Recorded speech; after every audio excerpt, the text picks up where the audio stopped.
2주 전에 우리는 교회로 부름받은 성도는 성령께서 하나 되게 하신 것을 힘써 지켜야 함에 대해서 말씀을 나누었습니다. 여러분, 에베소서 말씀을 지금까지 쭉 살펴오면서 계속 반복해서 말씀드렸던 것이기 때문에 삼위 하나님께서 여러분들의 구속을 이루기 위해서 어떤 일을 해주셨는지 여러분들 이제는 좀 익숙하게 잘 알고 계시고 가슴속에 새겨져 있을 것이라 확신합니다. 성부 하나님께서는 어떤 일을 해주셨죠? 선택하고 예정해 주셨습니다. 성자 예수님은 그 하나님의 선택과 예정을 온전하게 이루셔서 구속을 다 완성시켜 주셨죠. 성령 하나님은 지금 믿음으로 반응하는 우리 가운데 내주에서 역사하심으로 인침과 보증의 사역을 계속하고 계십니다. 여러분, 삼위 하나님의 이런 사역들이 어우러져서 우리는 온전한 하나님의 백성, 자녀가 된 것이죠. 그리고 성령님이 귀로 부르신 성도들 안에 계속 내주에 계시면서 하나 되게 만들어 가십니다. 여러분, 그 하나됨을 우리는 2주 전에 힘써 지켜야 함에 대해서 말씀을 나누었죠. 그러면서 교회로 부름받은 성도가 반드시 하나 돼야 하는 근거가 어디에 있는지에 대해서도 말씀을 나누었습니다. 하나님도 한 분이요, 예수님도 한 분이요, 성령님도 한 분이십니다. 이 세 분은 또 삼위일체로 한 하나님으로 존재하고 있습니다. 믿음도 하나이고 세례도 하나이고 소망도 하나입니다. 그래서 교회는 예수님을 머리로 하는 한 몸이라고 성경은 계속해서 우리 가운데 얘기해 줍니다. 이것뿐만이 아니라 예수님을 머릿돌로 하는 한 성전이라고 얘기합니다. 그 성전을 계속 지어가라고 그렇게 고면해 주고 있죠. 그리고 또 이뿐만이 아니라 하나 되어지는 방법까지도 말씀해 주셨습니다. 두 가지를 말씀해 주셨는데, 첫 번째는 겸손과 온유로 올바른 태도를 가져야 한다라고 얘기해 주셨어요. 여러분, 모든 관계의 깨어짐은 하나님 앞에서 자신을 낮추지 않고 하나님과 같이 되려 했던 그 교만에서부터 비롯되어졌습니다. 하나님과의 사람이 그 교만으로 깨어졌죠. 부부 사이의 관계도 그 교만으로부터 깨어졌습니다. 형제 사이의 관계도 그 교만이 원인이었고, 나라와 나라 사이 모든 공동체의 관계들도 그 교만이 원인이었습니다. 여러분과 제가 하나 되기 위해서, 성도들 각자가 하나 되기 위해서는 여러분, 우리의 교만을 다 비워내고 하나님을 온전히 인정하고 그분께 순종하려고 하는 겸손의 태도를 가져야 우리는 하나가 될 수 있습니다. 이것뿐만이 아니라 자기 힘과 능력을 과시하지 않고 하나님의 다스림과 통치에 순종하는 온유의 태도도 우리를 가져야 된다고 그랬죠. 여러분, 온유가 원어로 어떤 의미를 담고 있다 그랬습니까? 야생마가 길들여진 상태를 온유로 표현한다고 말씀드렸죠. 야생마가 길들여진 상태. 여러분과 저의 안에 하나님께서 주신 능력이 있습니다. 하나님께서 주신 능력으로 우리는 뭐든지 할 수 있습니다. 그런데 그 능력은 하나님의 다스림과 통치를 받아야 합니다. 그것이 온유라고요. 여러분, 모세가 젊었을 때 기질이 살았어요. 온유하지 못했어요. 그래서 사고 쳤죠. 미디안 광야에서 40년 동안 지내면서 온유를 연단받고 훈련받았습니다. 80세 된 모세는 온유함이 지면에 있는 모든 사람들보다 뛰어난 하나님의 사람이었습니다. 이스라엘에서 최고로 강력한 왕이 다윗이었습니다. 다윗이 왕이 되기 전에 10년 동안 사울에게 쫓겨다니면서 온갖 고통과 생명의 위협을 느끼면서 살았죠. 그런데 그 과정은 온유함을 훈련받는 시기였습니다. 다윗이 이스라엘의 최고로 강한 왕이었지만 그가 왕위에 올랐을 때 그의 힘을 함부로 사용하지 않습니다. 하나님의 다스림과 통치 안에서 순종함으로, 온유함으로 그 힘을 백성들에게 행사했다고요. 하나님이신 예수님마저 이 땅에 사람의 몸을 입고 오셨을 때 성부 하나님께 순종하셨습니다. 그 다스림에 온전히 순종하셨다고요. 그래서 예수님께서 말씀하십니다. 나의 멍에를 지고 너희들도 나의 온유를 배워, 나의 온유를 배워서 너희들 가운데 이 온유함이 온전하게 드러나면 좋겠어. 예수님이 하신 말씀이랍니다. 두 번째로, 온전하게 하나 되기 위해서는 사랑 가운데 오래 참음과 용납하며 서로 올바른 관계를 만들어 가야 된다 그랬죠. 여러분, 교회로 부름받은 성도이지만 저와 여러분들 안에 여전히 죄성이라는 것이 남아 있습니다. 불쑥불쑥 튀어나옵니다. 이 죄성이 불쑥불쑥 튀어나올 때 하나 되어짐을 계속 깨트립니다. 그럴 때 너그러운 마음으로 상대의 말이나 행동을 받아주고 참아주면 우리는 하나됨을 지킬 수 있습니다. 그래서 하나됨으로 그 관계를 유지하라고 얘기하는 거예요. 하나됨으로 그 관계를 유지해. 어떻게? 용납해줘, 품어줘, 사랑해줘. 그러면 그 관계를 지켜갈 수 있다는 것이죠. 저와 여러분들의 하나됨의 근거와 방법을 잘 기억하고 성령이 하나 되게 하신 것을 힘써 굳게 지켜나갈 수 있기를 주님의 이름으로 축원드립니다. 오늘은 교회로 부름받은 성도가 하나됨을 지키기 위해서 모든 성도와 함께 동력해야 함에 대해서 말씀을 나누려고 합니다. 여러분, 2주 전에 설교를 마치면서 제가 이렇게 마무리 지었습니다. 성령이 하나 되게 하신 것을 힘써 지키라는 말에는 교회로 부름받은 성도는 다 다르다는 의미가 담겨져 있습니다. 만약에 모든 성도들이 다 똑같은 성격, 재능, 인품, 지식, 성향을 지녔다면 굳이 하나 되라고 고면하지 않을 겁니다. 여러분, 그렇죠? 다 똑같다면 왜 성경에서 하나 되라고 고면합니까? 그리고 몸의 각 지체인 성도들 서로 연결되어서 성전을 지어가야 하는 다양한 재료들인 성도들은 말 그대로 다 달라야 합니다. 똑같은 지체만 있으면 그것은 몸을 이룰 수가 없어요. 벽돌 한 가지만으로는 건축을 할 수가 없다고요. 따라서 각기 다른 성도는 조화를 이루어서 협력해서 동력해서 하나가 돼야 한다는 것이죠.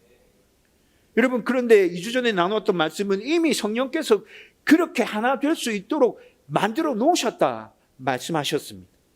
여러분, 오늘 본문이 바로 이에 대해서 설명하고 있는 굉장히 중요한 본문인데, 여러분, 이 본문을 오늘 한번 자세히 한번 살펴보십시다. 오늘 본문 7절은 여러분 헬라어 원어로 살펴보면 그러나라고 시작하고 있는데 한글 성경에서는 그러나가 빠졌습니다. 여러분, 헬라어 성경에서는 분명히 그러나 우리 각 사람에게 그리스도의 선물의 분량대로 은혜를 주셨나니 이렇게 말씀이 흘러간다고요. 근데 한글 성경에서 그러나를 빼버렸죠. 여러분, 다시 간단하게 정리해드리면 4장 1절에서 6절까지 교회의 하나됨을 힘써라고 고면하면서 그 하나됨의 근거가 어디에 있는지, 하나됨을 어떻게 지킬 수 있는지 방법을 설명해 주셨죠. 그리고 난 다음에 이제 7절부터 16절까지 지금 하나되라고 얘기하는데 그 하나됨은 어떤 하나됨인지에 대해서 말씀해 줍니다.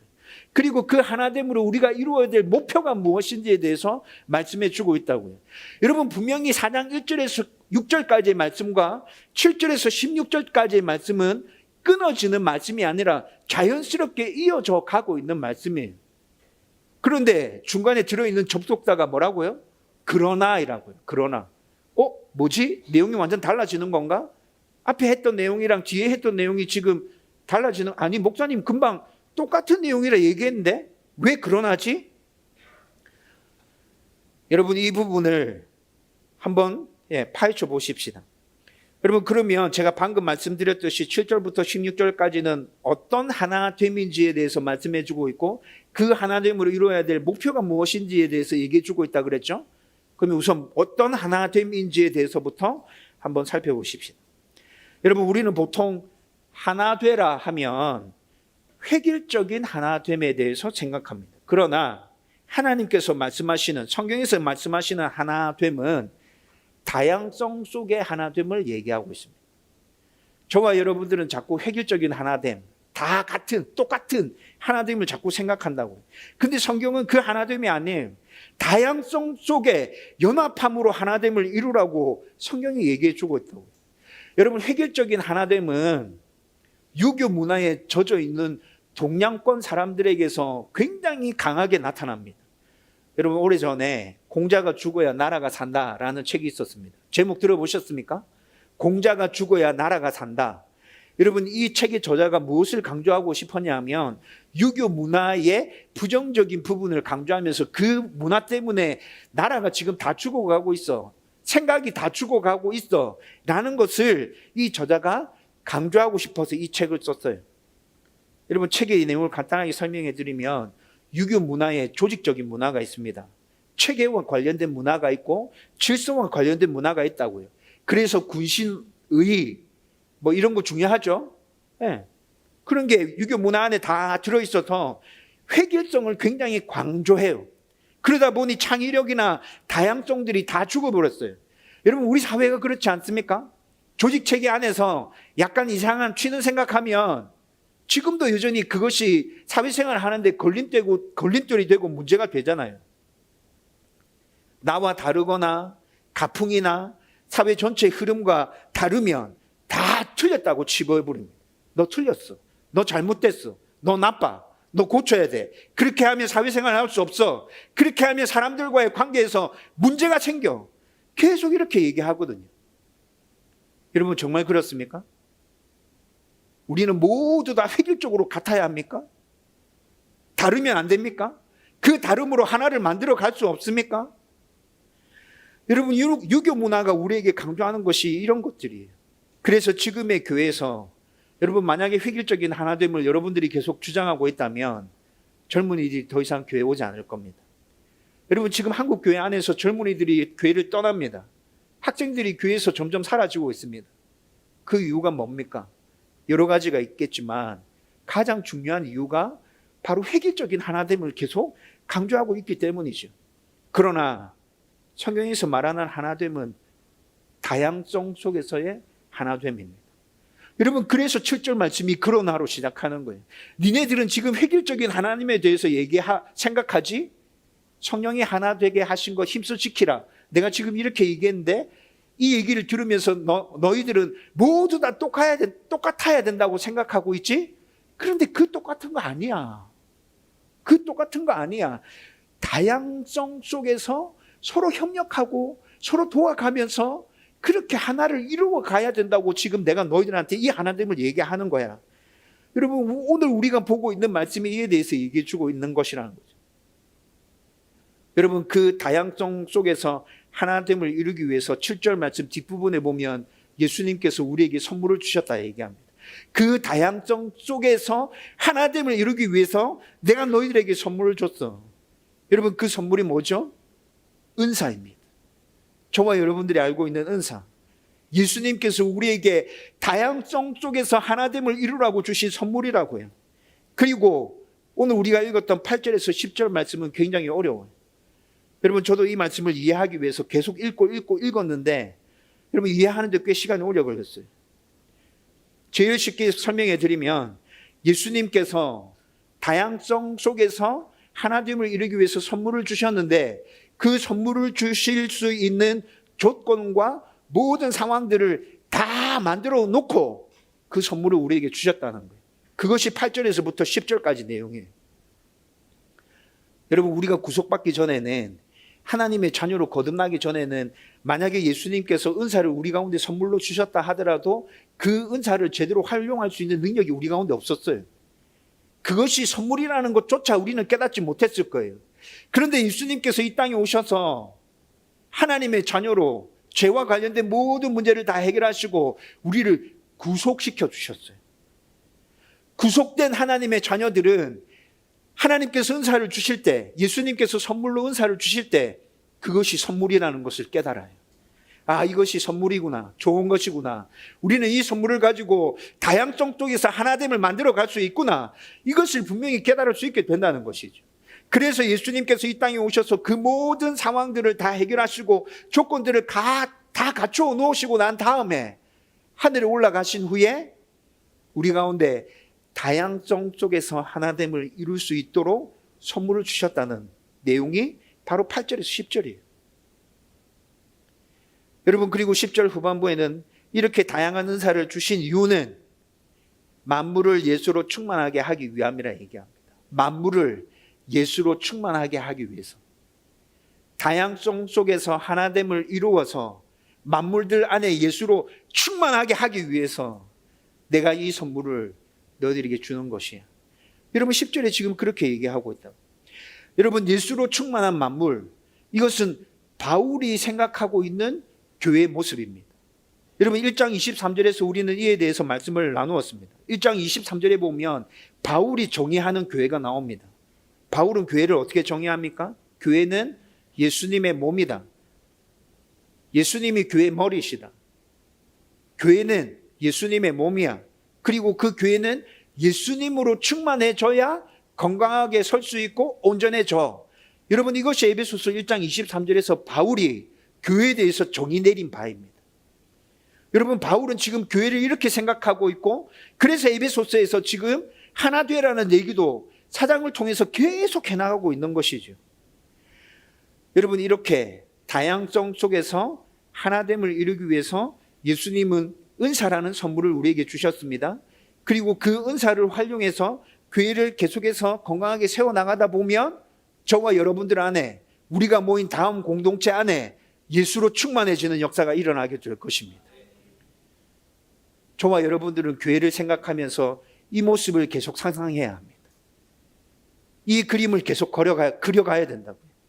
내 안에 예수로 충만한 모습들, 우리 교회 안에 예수로 충만한 모습들, 다양한 은사를 사용해서 협력하여 그 일들이 이루어지는 모습들, 여러분, 그것을 우리는 계속 상상해 가야 한다고요. 여러분, 은사로 선물을 주셨다고 하니까 그러면 은사에 대해서 또 한번 살펴보십시다. 예수님이 교회로 부르신 성도 각자에게 주신 선물, 은사, 이 은사는 뭡니까? 어떤 것이죠? 오늘 본문에 언급하고 있는 은사는 사도, 선지자, 복음 전하는 자, 목사, 이렇게 네 가지를 얘기하고 있고, 이 네 가지는 교회 안에서 교회를 세워가는 데 필요한 직분들과 관련된 은사를 네 개 주고 있습니다. 그런데 여러분, 성경에서 말씀해 주는 은사는 전부 다 직분과 관련된 것뿐입니까? 그렇지 않습니다. 여러분, 은사에 대한 말씀들을 찾아보면 로마서 12장, 고린도전서 12장, 베드로전서 4장, 그리고 오늘 우리가 읽었던 에베소서 4장, 네 곳에서 은사에 대해서 얘기해 줍니다. 그런데 이 네 곳에서 은사의 종류들도 열거해 주고 있어요. 은사의 종류들도 열거해 주고 있는데 네 곳에서 언급해 주는 은사의 종류만 대략 20가지가 됩니다. 그런데 여러분, 이 네 곳에서 은사에 대해서 얘기할 때 은사의 종류를 우리에게 가르쳐 주려고 이 네 곳에서 은사를 말하고 있는 게 아닙니다. 여러분, 이 네 곳에서 얘기하고 있는 은사에 대한 이야기들을 다 종합해 보면 핵심적으로 은사에 대해서 성경이 무엇을 얘기해 주려고 하느냐, 예수님은 교회가 당신으로 충만하도록 각 사람에게 다양한 은사를 주셨다. 여러분, 이것이 네 곳에서 얘기하고 있는 은사에 대한 핵심입니다. 각 사람에게 맞는 다양한 은사를 주셨어. 왜? 예수로 교회가 충만해지도록 하기 위해서. 여러분, 이것이 은사에 대한 성경의 핵심적인 메시지라고요. 꼭 성경에 나오는 은사 20가지 그 종류만 은사야? 아니요. 이 20가지 말고도 수많은 종류의 은사들이 있습니다. 저와 여러분들이 은사에 대해서 바르게 이해해야 돼요. 여러분, 우리는 은사라고 얘기하면 첫 번째 초자연적인 은사 얘기합니다. 방언 통역, 예언, 그 다음에 영분별, 병고침, 여러분, 이런 것들을 주로 저와 여러분들이 은사라고 생각하죠? 예, 이거 은사 맞습니다. 은사 맞는데 이건 초자연적인 은사죠? 예, 하나님이, 성령님이 주권적으로 그냥 우리에게 주시는 거예요. 이것뿐만이 아니라 범위를 조금 넓혀보면 저와 여러분들이 또 은사라고 생각하는 게 있는데 그건 재능입니다. 성경에서는 달란트라고 표현합니다.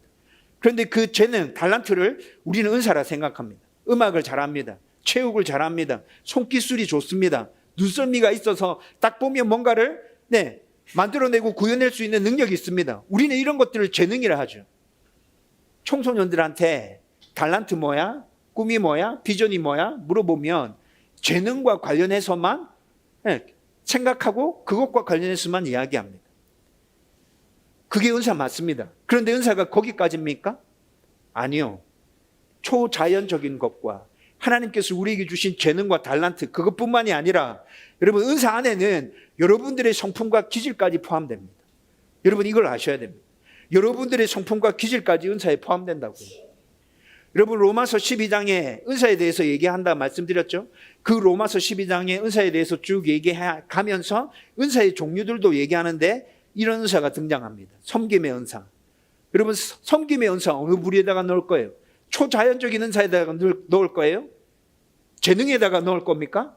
여러분, 섬김의 은사 어느 부류에 넣어야 됩니까? 위로의 은사가 등장합니다. 구제의 은사가 등장합니다. 긍휼의 은사가 등장합니다.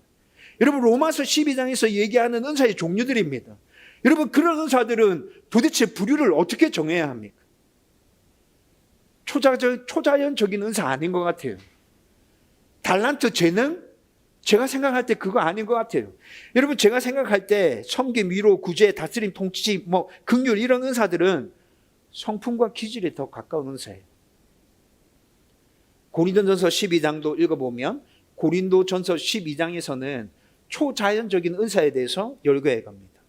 방언 통역, 예언, 병고침, 영분별 이런 은사들에 대해서 고린도전서 12장에서 얘기하거든요. 근데 눈에 띄는 은사 하나 있습니다. 고린도전서 12장에 믿음의 은사에 대해서 얘기합니다. 믿음의 은사. 여러분, 믿음의 은사 어디다가 분류시켜야 되죠? 초자연적인 은사입니까? 달란트입니까? 제가 생각할 때 성품과 기질에 가까운 은사인 것 같아요. 여러분들이 가지고 있는 성품, 기질, 은사입니다. 그 은사, 그 성품, 그 기질 사용하셔서 교회를 세워가는데, 교회를 하나 되게 하는데 사용하십시오. 더 쉽게 말씀드릴까요? 내향적이고 유쾌한 사람 있습니까? 은사입니다. 계획적이고 꼼꼼한 사람 있습니까? 은사입니다. 맡겨진 일에 성실하게 충성하는 사람 있습니까? 그 충성이, 그 성실함이 은사라고요. 일이 눈에 잘 보이는 사람 있습니다. 다른 사람들은 절대 안 보이는 건데 내 눈에 일이 보입니다. 은사입니다. 여러분, 이것뿐만이 아니라 설명할 때 말씀드렸던 것처럼 하나님께서 주신 초자연적인 거, 방언, 영분별, 통역, 은사 맞습니다. 여러분, 그 은사를 사모하십시오. 여러분들이 가지고 있는 달란트, 은사 맞습니다. 그 은사를 사용하셔서 교회를 하나 되게 만드십시오. 여러분들이 관심을 가지고 있는 분야, 그 분야로 인해서 지식이 많아지고 그것에 대해서 다른 사람들보다 많은 기술을 가지고 있다면 그 관심 또한 은사가 맞습니다. 그것을 사용하셔서 교회를 하나 되도록, 건강하도록, 예수님으로 충만하도록 여러분 그렇게 교회를 세워가십시오. 이렇게 다양한 은사를 가진 성도들이 동력해서 건강한 몸을 이루고 건강한 튼튼한 한 성전을 지어가야 하는 것입니다. 여러분, 앞에도 언급해 드렸는데 우리 몸에 예수님을 머리로 하는 한 몸이라 그랬잖아요. 교회는 예수님을 머리로 하는 한 몸이다. 그런데 우리 몸에 다양한 지체들이 있는데 만약에 다 똑같은 지체들이라면 여러분 그 몸이 유지될 수 있습니까? 생존 자체가 불가능하죠. 생존 자체가 불가능합니다. 건축할 때 모두 다 벽돌만 있습니다. 시멘트도 있어야 되고 철근도 있어야 되고 나무도 있어야 되고 못도 있어야 되고 공구도 있어야 되고 다양하게 있어야 성전을 지어갈 수 있는데 온통 벽돌뿐입니다. 어떻게 성전을 짓습니까? 저는 여러분들이 은사에 대해서 바르게 이해할 수 있었으면 좋겠습니다. 초자연적인 은사, 나의 재능, 이것만이 아니라 내 기질, 내 성품 모두 다 하나님께서 나에게 주신 선물이다. 여러분 그 기질, 그 성품 안 좋게 얘기하면 부정적인 거 엄청 많이 얘기할 수 있지만 또 좋게 보고 좋게 얘기하면 사용되어질 곳이 너무나도 많다고요.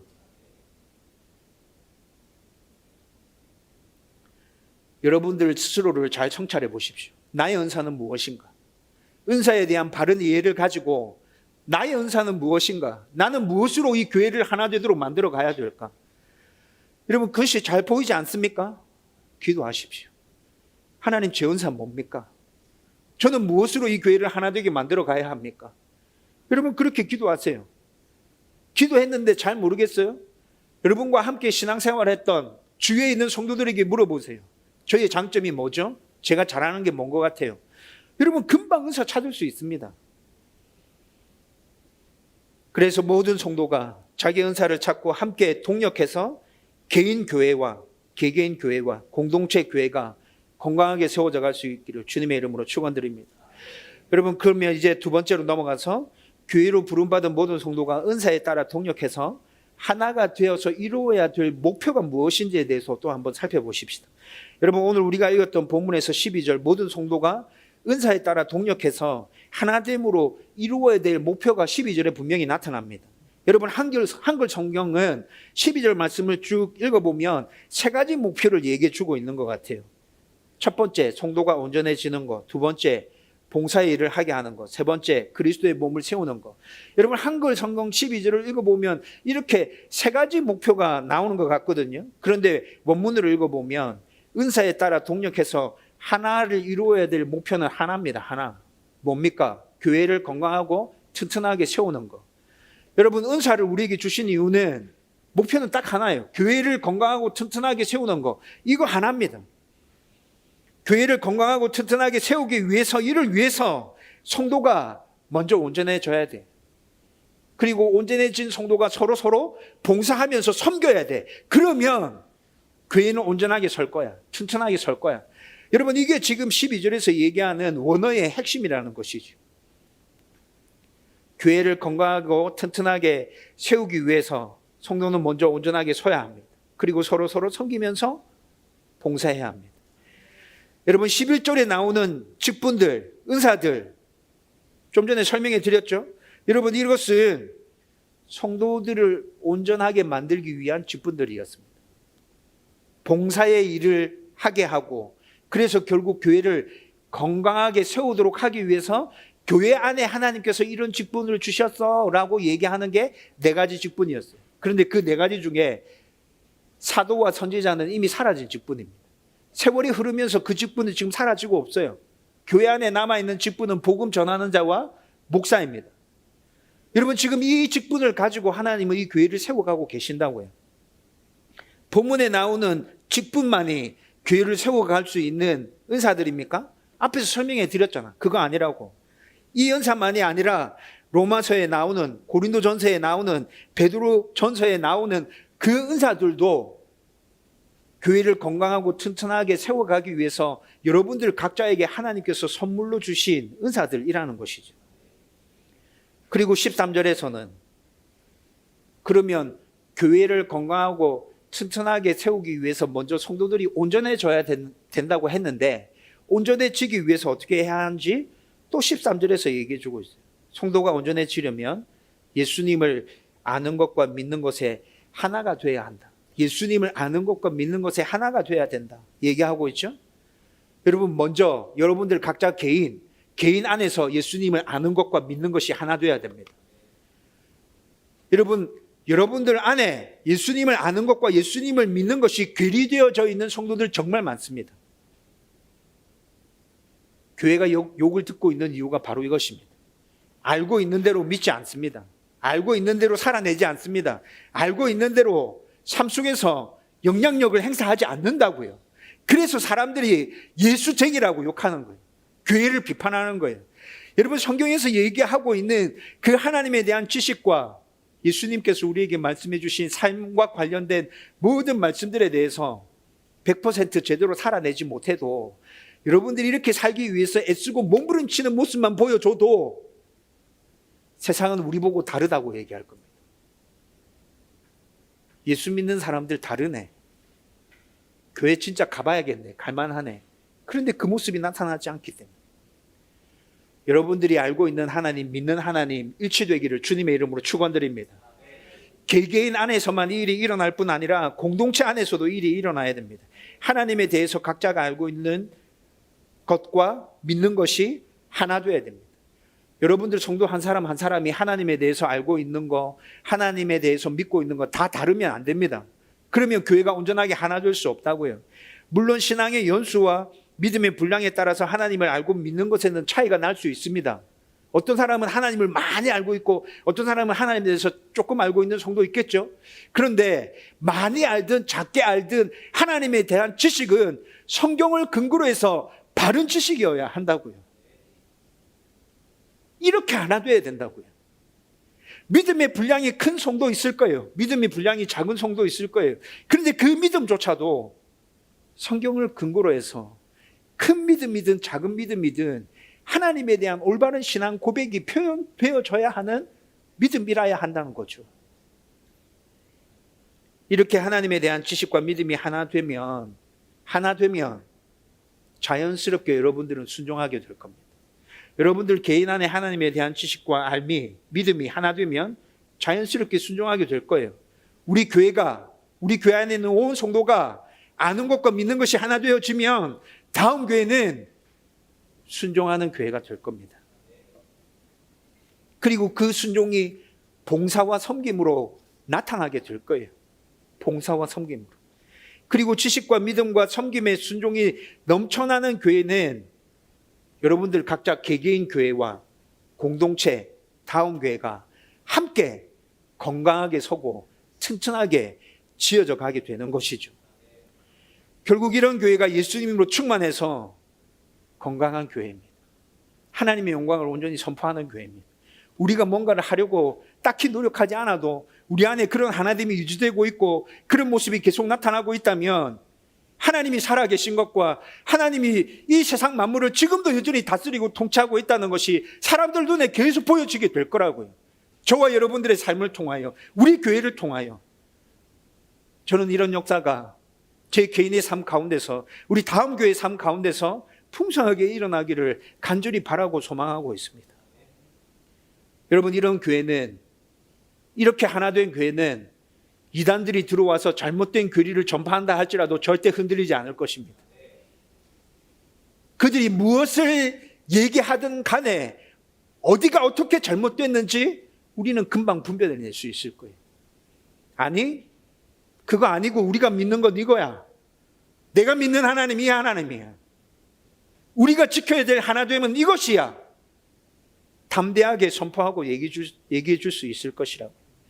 그리고 사랑 안에서 머리이신 예수님과 온 지체가 잘 연결되어져서 서로 도움을 주고받으면서 그렇게 우리는 건강하게 세워져 갈 것입니다. 머릿돌 대신 예수님을 중심으로 각각의 다양한 재료들인 저와 여러분들이 하나로 연결되어서 결합되어서 튼튼한 교회를 지어갈 수 있게 될 것이라고. 이것이 바로 교회로 부름받은 성도들이 하나됨을 이루어야 하는 최종적인 목적입니다. 저와 여러분들이 이를 잘 기억하고 주 안에서 온전한 하나를 이루어서 건강하고 튼튼하게 지어져 갈 수 있기를 주님의 이름으로 축원드립니다. 이제 말씀을 정리하려고 합니다. 국제신도시에 제 부모님들이 살고 계십니다. 한평생 농사를 지으셨던 분들이고 건강하게 잘 지내셨습니다. 근데 한 10년 전쯤에 이제 농사 그만두시고 온전히 지루하고 아무 의미 없는 것처럼 보이는, 당신들이 그렇게 느끼는 노년의 생활이 지금 반복되어서 10년 정도가 넘어가고 있습니다. 그런데 6년 전에 아버지께서 뇌경색을 앓으셨고, 그리고 2년 전에 두 번째 뇌경색을 앓으셨습니다. 2년 전에는 뇌경색 오시고 난 다음에 폐렴까지 겹쳐서 좀 상황이 많이 위급했습니다. 제가 2주 만에 병원에 입원시켜놓고 코로나 때문에 만날 수가 없었어요. 저희 어머님이 병 간호하시고 2주 만에 퇴원시킬 때 아버지 뵀었는데 괜찮았는데, 퇴원시킨다고 병실에 들어가서 짐을 챙기러 갔는데 아버지 보는 순간 눈물이 터졌는데 1분 정도 아무 말도 못하고 그냥 아버지를 끌어안고 울었어요. 저는 그때 왜 눈물이 그렇게 갑자기 터졌는지 모르겠어요. 그냥 예수 믿으니까 지금 당장 천국 가셔도 되지라고 생각했지만 자식으로서 또 인간적인 정은 또 그런 게 아니잖아요. 그런 마음이 있었던 것 같아요. 두 번째 뇌경색이 지나가시고 난 이후에 건강이 급속도로 안 좋아졌습니다. 정기적으로 계속 병원을 다니셔야 되는데 제가 모시고 다녀야 됩니다. 2주 전 수요일에도 병원 다녀왔고 지난주 목요일에도 병원에 다녀왔습니다. 제가 동행하지 않으면 아버지 혼자서 이제 병원을 다닐 수 없게 된 거죠. 그런데 여러분, 병원에 갈 때마다 수많은 환자들을 봅니다. 지금 의정 간의 갈등 때문에 막 난리들인데 2주 전에도 그랬고 지난주에도 그랬고 수많은 환자들을 병원에서 봤어요. 그들이 병원에 왜 왔죠? 몸의 한 곳이 아프기 때문에 왔습니다. 치료받으러 온 것이죠. 성경적인 개념으로 말하면 몸의 여러 지체 중 하나 이상의 지체가 제대로 작동하지 않기 때문에 지금 치료받으러 온 것이라고요. 뇌경색은 뇌의 혈관, 큰 혈관도 아니고 작은 혈관 하나에 문제가 생겨서 뇌경색이 일어납니다. 뇌경색이 2번 지나간 저희 아버지, 아직까지 몸에 마비 증세가 조금 있는 것 같습니다. 인지의 능력이 많이 떨어지셨습니다. 말이 어눌합니다. 지금 당장 주무시다가 돌아가셔도 이상하지 않구나. 그렇게 생각하고 있습니다. 작은 혈관 하나 때문에. 작은 혈관 하나 때문에. 여러분, 뇌에서 큰 혈관 하나 터지면 어떻게 되는 거죠? 바로 죽는 거죠. 작은 혈관 하나에 문제가 생겼는데 지금 그렇다고요. 성경은 계속해서 각 성도는 예수님을 머리로 하는 한 몸이라고 얘기하고 있습니다. 여러분들 각자가 몸을 이루고 있는 다양한 지체라고 얘기해 주고 있다고요. 여러분들 중에는 뇌의 작은 혈관 하나를 이루고 있는 성도도 있을 것입니다. 그런데 그 작은 혈관 하나가 문제가 생기면 우리 몸이 건강하지 않다고요.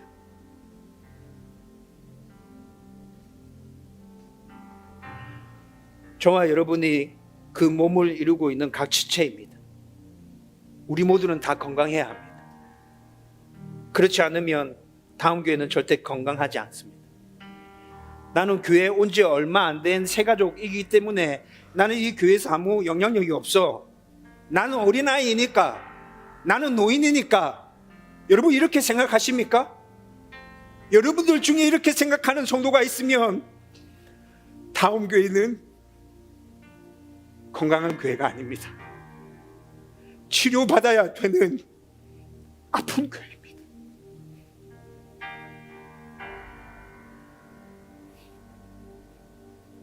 저는 우리 교회가 건강했으면 좋겠습니다. 여러분들이 건강했으면 좋겠습니다. 그 건강함으로 하나님이 주인이신 온전한 한 교회를 이루었으면 좋겠습니다. 나는 아니야. 나는 괜찮아. 나는 예외야. 라고 생각하지 마십시오. 단 한 사람이라도 그렇게 생각하지 마십시오. 우리는 한 몸입니다. 한 교회를 이루고 가야 합니다. 저와 여러분들이 은사에 대한 바른 생각들, 교회에 대한 바른 생각들을 가지고 하나님이 주인이신 온전한 한 교회를 건강하고 튼튼하게 세워갈 수 있기를 주님의 이름으로 축원드립니다.